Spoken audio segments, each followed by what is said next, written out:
Shooting போய்கிட்டே இருந்தது. சரி முடிச்சுட்டு சாப்பிட்லான்னு போனார்.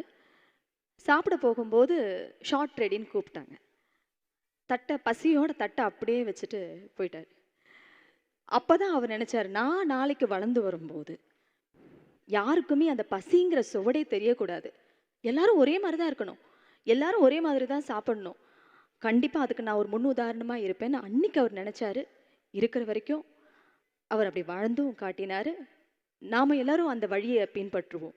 இப்பொழுது திரு பார்த்திபன் அவர்களை அழைக்கிறோம்.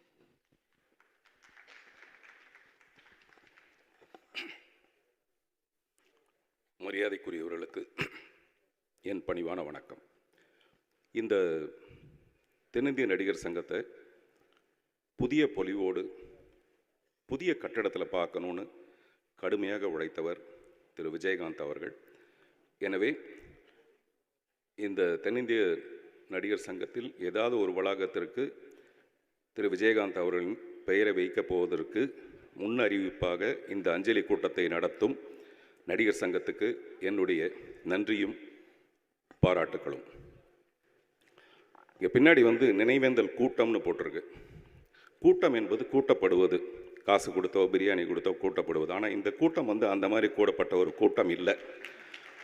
இந்த கூட்டம் மட்டும் இல்லை, விஜயகாந்த் சாருடைய இறுதி அஞ்சலிக்கு வந்த அவ்வளவு பெரிய கூட்டமும் கூட்டப்பட்டதல்ல. திரு விஜயகாந்த் அவர்களை தங்களின் மனதில் புதைத்து கொண்ட ஒரு மாபெரும் சபை. அதனால தான் மரியாதைக்குரியவர்கள் நான் முதல்ல உங்களை ஆரம்பித்தேன். பிணமானவர்களை மட்டும்தான் நம்ம மண்ணில் புதைப்போம், நல்ல குணவான்களை நம்மளுடைய மனதில் நம்ம புதைத்துக் கொள்வோம். அப்படி நம்முடைய மனதில் புதைத்து கொண்டவர் தான் திரு விஜயகாந்த் அவர்கள். என்னுடைய ஈவன் படத்தில் கொஞ்சம் டெட் பாடிஸ் இருக்கும், பக்கத்தில் நிறைய பேர் உட்காந்து அழுதுட்டு இருப்பாங்க. அப்போ என்னுடைய வசனம் நாளைய பிணங்களோடு இன்றைய பிணங்கள் அப்படின்னு சொல்லுவேன். நாளைய பிணங்களோடு இன்றைய பிணங்கள் அப்படின்னு சொல்லுவேன். இவங்களும் நாளைக்கு பிணமாக போகிறவங்க தான். சுயநலத்தோட தன்னுடைய உடம்பை தானே சுமந்துக்கிட்டு எதுக்குமே பயன் இல்லாமல் இந்த பூமிக்கு பாரமாகவே சில பேர் வாழ்ந்து செத்து போயிடுவாங்க. அவங்க தான் பிணங்கள். அப்படி இல்லாமல் ஒரு மனிதன் வாழ்ந்து காட்டுறது இருக்குது பார்த்தீங்களா? இப்படி ஒரு மனுஷனாக வாழணும்னு நினைக்கிறத விட இப்படி ஒரு மனுஷனாக சாகணும்னு ஆசைப்பட்டது திரு விஜயகாந்த் பார்த்து தான், அவருடைய எனக்கு வந்த கூட்டத்தை பார்த்து தான்.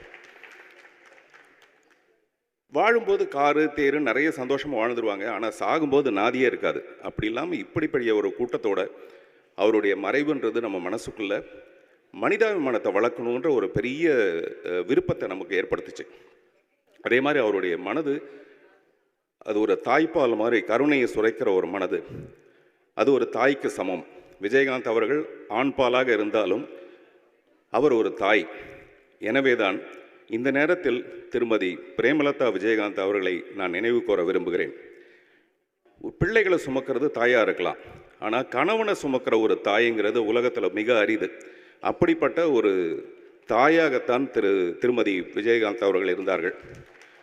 இல்லைன்னா இந்த வருத்தமும் இந்த கடினமும் இன்னும் சில வருடங்களுக்கு முன்னாடியே நம்ம வந்திருக்கோம். கடைசி வரைக்கும் அவங்கள காப்பாற்றினாங்க. அதனால் ஒரு தாயை நான் இந்த நேரத்தில் போற்ற விரும்புகிறேன். நடிகர் சங்கத்துக்கு ஒரு குழப்பம் இருக்குது. இந்த நடிகர் சங்கத்துக்கு பின்னாடி நிறைய பெரிய மனிதர்கள் இருக்காங்க. எப்படி அவருடைய பேரை மட்டும் வைக்கிறது அப்படின்னு ஒரு குழப்பம் ஒன்று இருக்குது. அது சரியான குழப்பம். தாஜ்மஹாலை கட்டினது யாராக இருந்தாலும், அதுக்கு பின்னாடி கடுமையாக உழைச்சது யாராக இருந்தாலும், தாஜ்மஹாலை கட்டினது யாருன்னு கேட்டால் நம்ம ஷாஜகான் தான் சொல்லுவோம்.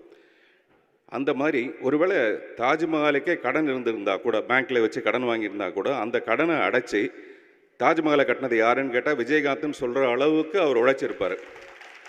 அப்படிப்பட்ட ஒரு மனிதருக்கு, அப்படிப்பட்ட திரு விஜயகாந்த் அவர்களுக்கு இங்கே இருக்கிற ஒரு வளாகத்துக்கு, ஒரு முக்கியமான வளாகத்துக்காவது அவருடைய பெயரை வைக்கணும். அந்த வளாகத்தில் நாம் சந்திப்போம் மறுபடியும். நன்றி, வணக்கம்.